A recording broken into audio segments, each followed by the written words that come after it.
shallee jedhee kan inni haasa'e viidiyoon kunoo maalidha warroonni jettan jechaadha. Paappaasii ta'ee shallee odeessaa seenaa dura jalqaba mucaan shallee jedhe kun isas ta'uu dhiisuu danda'a.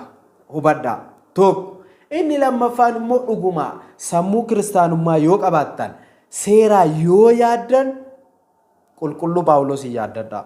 Akkamitti Phaawulos maal ture? Phaawulos sagaagalaa ture, nama ajjeesaa ture, kiristaanota maqaa Kiristoos waaman ari'aa ture. Eenyu Phaawulos? San booda maal dhufe? Kiristoos isa waamee duuka bu'aa ta'e hanga samii sadaffaatti illee baheera. Eessa ture dura? Kiristaanummaa kan jedhamu hin beeku, kiristaanota ari'aa ajjeesaa nama turedha. Kan isa kanaa maaliif nu ajaa'iba ree? Maaliif nu ajaa'iba? Dhuguma kiristaana dhugaa yoo ta'an, dhuguma ortodoksii tawaahidoo yoo ta'an maaliif nu ajaa'iba? Maqaa Abbaa kan Ilmaa kan Hafuura Qulqulluu Waaqayyo tokkoon ameen. Kabajamtoota maatii Kiristoos, ijoolleen haadha keenya qulqulleettii Dubroo Maariyaam hundumti keessan kiristaanonni akkam nagaa jirtu? Lafa jirtan maraatti nageenyi Waaqayyo inni jiraataa siniif haa baay'atu. Akkam nagaa jirtu?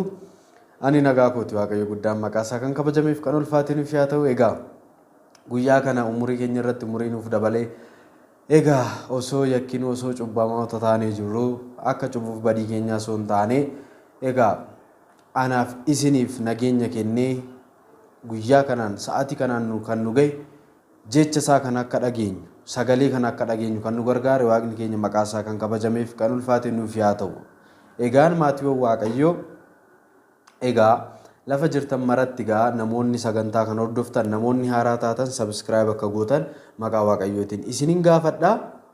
Itti aansuudhaan egaa ammas gaa kan nuti haasaa jirru tibbana kana wantoota ta'an irratti haasaa jirra jechaadha ammasi.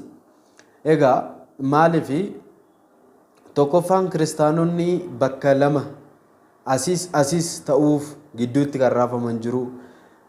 Lammaffaan immoo osoo homaan tokko isaaniif hin galiin waan hin taane irratti kan bu'anii jiru jechaadha. Kanaaf isaaniif bakka tokkotti dhugummaa jiru finnee dhugaadhaan daandii qajeeltuu irra akka deeman jechaadha kan nuti barbaannu. Maaliif? Egaa raajichi Ermiyaasii raajisaa boqonnaa 6 lakkoofsa 16 irratti maal jedhe seetan? Karaatti bahaa ilaalaa, karaan ishiin jalqabaa ishee kam akka taate gaafadhaa, ishee irras deemaa, lubbuu keessaniif boqonnaa argattu jedhe. Karaan ishii jalqabaa kam akka taate gaafadhaa. Kanaaf karaa ishii jalqabaatti ol deebisuu qabna. Karaa ishee tawaahidootti jechaadha. Dhugaa dubbachuuf samoona kana namoonni hedduun karaa gadhiisaniiru. Amantaan keenya ortodoksiin kan hin eeyyamne irra deemaa jiru. Amantaan keenya ortodoksiin kan nun barsiisne haasaa jiru. Amantaan keenya ortodoksii tawaahidoon kan nutti hin agarsiisne karaa isheen nutti hin agarsiisne irra deemaa jiru. Akkamitti yoo jettan tokkoffaan namoonni uffata gurraacha uffachaa jirtan ammas sagalee kana dhagaa uffadhaa yoo barbaaddan. Uffata gurraacha uffatinaa miti. Ani uffata gurraacha baay'een jaaladha. Uffata gurraachaan qabayyuu ture. Samoona garuu uffachaa hin jiru. Maaliif samoona uffanni gurraacha uffatamaa jiru? Waan biraa waan qabuuf jechaadha. Uffata gurraacha kana hin uffatinaa. Maaliif hin uffatiin nuun jettaa yoo jettan immoo tokkoffaa uummanni Oromoo afaan isaatii waan nan baradha jedheef gaddaa jirtu jechaadha. Sagalee Waaqayyoo afaan Oromoodhaan waan barsiifamuuf, sagalee Waaqayyoo afaan Amaariffaatiin waan barsiifamuuf maaliif afaan Oromootiin barsiifamaa? Maaliif afaan Oromootiin qaddasamaa? Maaliif afaan Oromootiin faarfatamaa? Jechaa jirtu waan ta'eef kana agarsiisa waan ta'eef namoonni uffata gaddaa uffattan kana uffata gaddaa keessan ofirraa baasaa. Kun gammachuudha. Waaqni keenya, fayyisaan keenya, qorichi keenya Yesuus Kiristoos waadaa nuuf galee raawwatee haadha keenya qulqulleettii Dubroo Maariyaam irraa dhalatee samiirraa gad bu'eetu jechaadha. Anaaf isiniif jecha addunyaa kanarra deddeemee isa naaf diriirsee ija kan hin qabne ija isaa banee fi kan dhukkubsate fayyisee kan rakkina garaagaraa keessa jiru rakkina keessaa baasee du'aa kaasee anaaf isiniif jecha nuti akka sagalee isaa barannuuf akka wangeelatti amannuuf wangeela kana keessatti Kiristoosiin akka argannuuf Kiristoositti akka amannuuf Kiristoositti amannee akka cuuphamnuuf isaan cuuphamnee maqaa isaatiin cuuphamnee akka mootummaa isaa dhaallu fooniif dhiiga isaa akka argannu Waaqni keenya duuka buutotaaf afaan 72 kenneefiidha. Afaan 72 egaa hafuura qulqulluu isaaniif kennee deemaa barsiisaa jedheen afaan qooqa garaagaraatiin. Kanaaf ammas namoonni afaan kanaan akka hin baratamne gufuu ta'aa jirtan Waaqayyoo abaarsa guddaadhaan isinitti dhufa. Har'a uffattanii yeroo deemtan, har'a nyaattanii yeroo deemtan, har'a isinitti tolee yeroo deemtan, har'a wantoota garaagaraa qabeenya garaagaraatiin yoo badhaatan illee qabeenyi koo na fayyisaa, beekumsi koo na baasa jettanii har'a waan hin taane yoo hojjettan Waaqayyo abaarsa isaa karaa isin hin beekneen isin irratti fida jechaadha. Abaarsa biyya lafaa kana irratti yoo isinitti fiduu baate illee ol samii irratti isin gaafata. Kanaaf deebi'aa. Gaabbiidhaan gara Waaqayyootti deebi'aa. Hundumti keenya gaabbiidhaan warroonni rakkina qabnu hunduu gara Waaqayyootti deebi'uu qabna jechaadha. Kanaaf maaliif Kiristoos inni jedhame inni dhiiga isaa naaf siif dhangalaase maaliif maqaansaa namoota afaan kana beekaniin hin lallabamne yoo jenne rakkisaadha jechaadha. Lallabamu jennaan anaaf jedhee fannifameera, siif jedhee fannifameera, saba kana hundaaf jecha fayyisuuf dhiiga isaa dhangalaaseera. Kanaafiyyuu nama kanaaf jedhee dhiiga isaa Waaqni inni dhangalaase yaa obboleessa koo, yaa obboleettii koo, yaa abbaa koo, yaa harmee koo, Kiristoos siif jedhee akkasitti dhiiga isaa dhangalaase. Siif jedhee du'ee, siif jedhee du'a ka'ee xalayaa garbummaa siif jedhee tarsaaseera. Waaqummaa isaa kabaja waaqummaa isaa dhiisee samiirraa gad bu'ee anaaf siif jecha biyya lafaa kanarra deddeebi'ee nu fayyiseera jettee afaan kanaan nama kanatti akka hin lallabamne goota taanaan Kiristoos itti dhufaa jechaadha. Kiristoos si gaafata. Maal goota? Ergama biraa qabu abboonni kunii jettee namoota biraa faana qeeqaa jirta. Warroonni ergama biraa qabanoo wanta amma ta'aa jiru beektu arraba isaan arrabsaa jiran. Magaalaa irratti akka nama beeksisa hojii maxxansuu muka ibsaa garaagaraa irratti gaallaan nabsa abbaatiin qofni isa gahaa akka jedhan laxxafaa jiru. Suura kana akkuma argitan kana hojjechaa jiru. Kanadhaa kiristaanummaan, kanadhaa daandii sirrii deemuun, kanadhaa abboonni keenya kan nu barsiisan faarfannaa garaagaraatiin abbaa Hiriyaaqos bisamaa ምን ይላል ዛሬ አትናቴዎስ ቢሰማ ምን ይላል ዛሬ ሰማይቱ አርሴማ ብትሰማ ምን ትላለች ዛሬ ጀለኒ አሲፈቺ ፋርፈቱ አው እውነትም አባ ሕርያቆስ እና አባ አትናቴዎስ ማል ጀዱ አባን ሕርያቆስ ፋ ዱብሮ ማርያም ፋ ሀትኬን ቁልቁሌቲ አርሴማ ፋ ዋንታ አማ ተአጅሩ ከነ ማል ጀዱ ላታ ተዋህዶን በበዴ አቦኒ ኬኛ አቦተ ነጋ የሮ አባራን gubboodhaan manna mantaa babbadde saba tokko addaan fo'anii kiristaanummaa akka hin qabne akka waaqa tolfamaa waaqessutti isa gatanii akka inni waaqa hin beeknetti akka orma ta'etti akka kiristaanummaa keessa hin jirretti ortodoksii akka ta'uu hin dandeenye qeesii akka ta'uu hin dandeenye akkasumas immoo daaqoniis phaaphaasiis barsiisaa wangeelaas faarfataas akka ta'uu hin dandeenye saba addaan kan qooddu tawaahidoo kana yeroo argu abuuna takla ሃይማኖት maal jedha dhugaatti dhuguma tawaahidoo babbadde kana sanyiidhaan addaan qoqqoodanii akka saba tokkootti ortodoksiin kan saba tokkoo godhanii yeroo laalan haati keenya qulqulleetti arseema maalaa jettu dhugaatti faarfannaan kun hiikni isaa kana malee akka isin jettan akka jarri jechaa jiran miti hubadhaa. Kanaafiyyuu maaliif gufuu taana nuti? Akkamitti gufuu taana? Yaa Waaqayyo jechi nani dubbadhu kun yoo ummata kee dogongorsa ta'e ana irratti murteessi. Dhugaan siniin jedha. Dhaabbadhaa laalaa. Dhaabbadhaatii laalaa dhugaan siniin jedha. Cal jechuun dadhabne nuti. Garuu waan beeknuuf keessa waan beeknuuf iyyaa jirra. Kophaatti paappaasonni lamaan maaluma qoyi kan isaan rakkise. Abuun Abrahaamiif abuun Phexros egaa isaan xaqlaa beeta kanatti barreessaa fi itti gaafatamaa lamaan isaanii isaanumaan qabaana gaddi isaan jechaa jiran jechaadha waa'ee samuuna ta'e kanatti. Abboonni kaan haraaraan akka dhumuufaa barbaadu. Abboonni kaan akka abboonni keenya abuuna Saawiroos fa'aa akka abaaramanillee kan barbaadan hin jiran. Kana malee dargaggoota garaagaraa gadhiisuudhaan uummata kana saba kana arrabsiisaa jiru. Kaleessa naannoo nanitti dhaladhe ollaa kooti abbaa fi ilmi guyyaa tokko ajjeefamanii guyyaa tokko yeroo boollatti gataman yeroo awwaallaman uffata gaddaa kan hin uffanne hundi har'a afaan Oromoodhaan lallabamu yeroo jedhamu uffata gaddaa uffatan. Kiristoos maalaa jedhu kan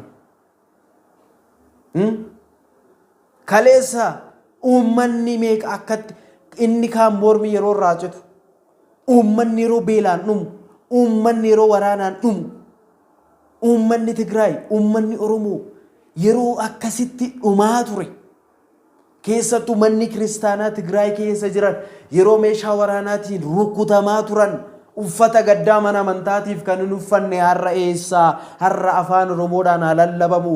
Paappaasiin Oromiyaa muudamnaan uffata gaddaa uffatan. Yaa Waaqayyo Gooftaa Yesuus Kiristoos ati dhiifama nuuf godhi. Ati dhiifama ija dhiifamaatiin nu laali.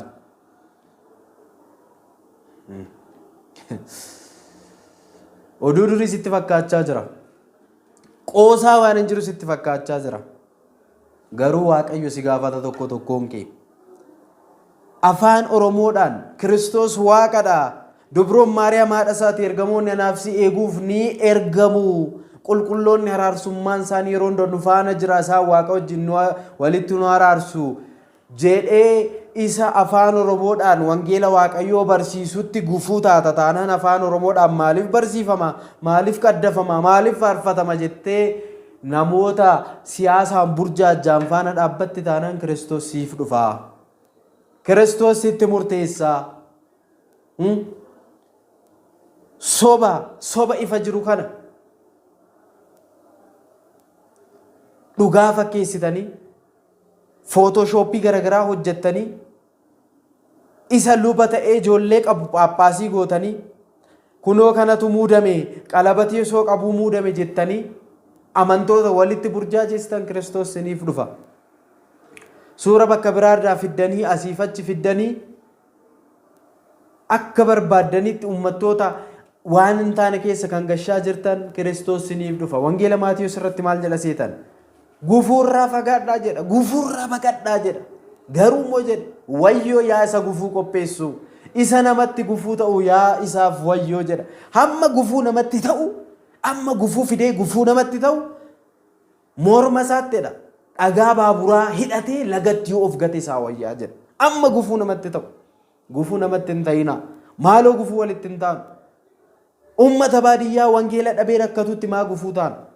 Osoo baadiyyaadhaa baatanii jireenya baadiyyaa osoo beektanii mana amantaa baadiyyaa kufee jiru osoo beektanii maaliif gufuu namatti taatu? Afaan yoo lallabame maal ta'a? Amaarris akka amaarummaa isaatti, Walaayittaan akka Walaayittaatti, Oromoon akka Oromootti, Tigraay akka Tigraay afaan isaatiin abboonni keenya ol jiran nu hoogganaa afaan keenya yoo tajaajille maali rakkoonsaa natti himaa. Irra caala immoo uummanni Oromoo kan beekuu qabdan. Waan hundi yeroo kan Oromoo ta'u qofaadha. Kan mi'aawus, kan hadhaa'us. Hubaddaa. Waan xinnoon Oromoo yeroo ka'u. Hubaddaa. Mee ilaalaa biyyummaa irratti Finfinneen kan Oromooti yeroo dhamanii achaan turre. Finfinneen kaartaadhumaanuu Oromiyaa gidduu jirti. Haa ta'u sadiisaa nuti waa'ee dimbaraa waa'ee garaagaraa miti amma nu dhibe. Ammas paappaasiin Oromoo filatamnaan miti otoo Amaarri keessaa filatame mee kamaa taanu. Tigraay amma kaleessa qiddaasii afaan Oromoo dhiifam matsaafa qiddaasii afaan Tigriffaa afaan isaaniitti hiikkatanii eebbisiisatanii akka malee beeta kinatii mataa isaanii hundeessanii tajaajilatti seenaniiru. Eenyu waa'ee kanaa kan dubbate? Maaliif Tigraay diina dhagaa? Tigraay uummata Itoophiyaatiif diina dhagaa akkatti beeku. Qeesiin irraa tawaahidoo imimmaan isaa dhangalaasu kun ikkoo dheengadda keessa akkoo yeroo waraana Tigraay sun deemee bakka waraanaa deemee wattaaddaroota faana akkoo maayikirooskooppiidhaan akka ilaale gamatti diinni gama jira akkaa jedhe lolchiisaa kan ture har'a beeta kanatii keessa kan taa'u har'a tawaahidoodhaa kan yaadaa jiru luboota kana hoo kaleessa uummata Tigraay kan faccisiisaa ture isaan kana miti fuuldura bahanii paappaasota meeqa birrii kaasee wattaaddaroota faana ashaabbaarota warra Amaaraa faana kan ture. Paappaasota meeqa? Har'ammoo qulqulluudha har'ammoo amantaadhaaf tawaahidoodhaaf dhaabbatan gaa. Hubaddaa. Footooshooppii garaagaraa hojjetanii mee ilaalaa suura gubbaa irratti isinii kaa'ee sun laalaa suurotuma kana laalaa. Argitanii akkasittis hojjetamuu ni danda'a. Mirataa Abisas jira. Kan isaan paappaasii Jimmaa akkas goone jedhanis as jira. Ilaalaa waan baay'eedha hojii kana. Sanbeetuu birattis dubbadheera. Guyyaa kaleessaa inni gadhiise tokko footooshooppii soba ta'uusaa TikTok irratti gadhiisinaa riipoorti godhanii balleessisan. Laalaa egaa gudiin isaanii numu laalaa. Isa abbaa qalabatii qaba jedhan immoo paappaasii ta'ee muudame soo qalabatii qabuu jedhanii isa haasa'an immoo namichi ofiidhuma isaa bahee ana miti sobanii akkana baabbaranii ani ijoollee shaniin qabaa ani nagaa ani luba malee paappaasii godhanii namuunne jedhe ofiisa miidiyaadhaaf ibsa kenneera. Ilaala dhugummaan baa jira dhugaan gadi yaa'aa jira jechaa sobduun eessayyuu hin geessu. Kanaafiyyuu guyyaan kun darbee wal nu taasifsiisa gufuu warroonni taatan of eegaa dhugaan siniin jedha. Kanaaf Waaqayyoof galanni haa ta'u waan baay'ee nutti agarsiisaa jira waan baay'ee nutti mul'isaa jira. Kanaaf Waaqayyo uumaan keenya maqaa isaa kan kabajameef kan ulfaate nuuf haa ta'u yeroo hunda waan nu faana jiruuf jechaadha. Egaa maatii Kiristoos abboonni keenya immoo gaa abbaa Saawiroosis gaafa kamisaa egaa guyyaa boruu kana magaalaa Walisootti ni simatamu warroonni achi jirtan deemtanii akka simattanii sirriitti simatamu. Kana malee Dr. Abuuna Ustaaxiyoos godina Shawaa Lixaatti ramadamanii paappaasii godina Shawaa Lixaa nuuf ta'aniiru. Ani Shawaa Lixaatii gara keenya dhufanii abbaan keenya isasittis baay'ee gammadeera ani. Kanaaf har'aa kaasee egaa nutis adamsinee kan qabnu wantoota ta'aa jiru kana jechaadha. Footooshooppii isaan hojjetan wantoota garaagaraa isaan hojjetan kana nuti ifa sinii baasna soba isaanii ifa baasna jechaadha. Kana malee immoo anan sinitti himu shallee jedhee kan inni haasa'e viidiyoon kunoo maalidha warroonni jettan jechaadha. Paappaasii ta'ee shallee odeessaa seenaa dura jalqaba mucaan shallee jedhe kun isas ta'uu dhiisuu danda'a hubadhaa. Tokko inni lammaffaan immoo dhuguma sammuu kiristaanummaa yoo qabaattan seeraa yoo yaaddan qulqulluu Phaawulos hin yaaddadha. Akkamitti Phaawulos maal ture? Phaawulos sagaagalaa ture, nama ajjeesaa ture, kiristaanota maqaa Kiristoos waaman ari'aa ture. Eenyu Phaawulos? San booda maal dhufe? Kiristoos isa waamee duuka bu'aa ta'e hanga samii sadaffaatti illee baheera. Eessa ture dura? Kiristaanummaa kan jedhamu hin beeku kiristaanota ari'aa ajjeesaa nama turedha. Kan isa kanaa maaliif nu ajaa'iba ree? Maaliif nu ajaa'iba? Dhuguma kiristaana dhugaa yoo ta'an, dhuguma ortodoks tawaahidoo yoo ta'an maaliif nu ajaa'iba ree kun? Phaawulos hin yaaddannu sagaagalummaa keessa ari'uu keessa Kiristoos nama dhukkoo dullaa qabatee ari'an isa keessaa waamamee ergaawwan hedduu xaafe. Ergaawwan hedduu nu xaafe. Jaalala Kiristoos irraa eenyutu adda nu baasa jedhe. Amantaa keessaniin cimaa dhaabbadhaa jedhe. Waan garaagaraa nuuf barreesse. Kana yaadnu reetoo dhuguma nuti kiristaana sirrii taane. Kanaafiyyuu waa'een kana nuun ajaa'ibu. Waaqayyo lafa xuraarraa isaan kaasee paappaasii isaan nuuf godhe. Kanaaf Waaqayyoof galanni ulfinnaa ta'u. Sababni isaa nama tuffatamaa nama cubbamaa ol guddisee tajaajilaa taasise jenna waan ta'eef galanni ulfinni Waaqa keenya uumaa keenyaaf haa ta'u. Lafa badiirraa nu kaasee bakka garaagaraarraa nu waamee mana isaatti nama nu taasiseera waan ta'eef. Kanaaf waan itti saalfannu hin qabnu nuuf nu ta'eera waan ta'eef egaa ergaa kana fudhadhaa. Har'aaf nu gahaa guyyaa biraa walitti deebina jechaadha. Kakaasii kan nu jalqabsiise kan nu xumursiise ilmi dubroo Maariyaam Kiristoos maqaa isaa kan kabajameef kan ulfaate nuuf haa ta'u nagaa ta'aa. Waaqayyo hunduma keessan haa eebbisu. Araarsummaan dubroo Maariyaam hunduma keessan faana haa ta'u. Kabajamaa ulfaadhaa. Galanni Waaqayyoof haa ta'u. Ameen.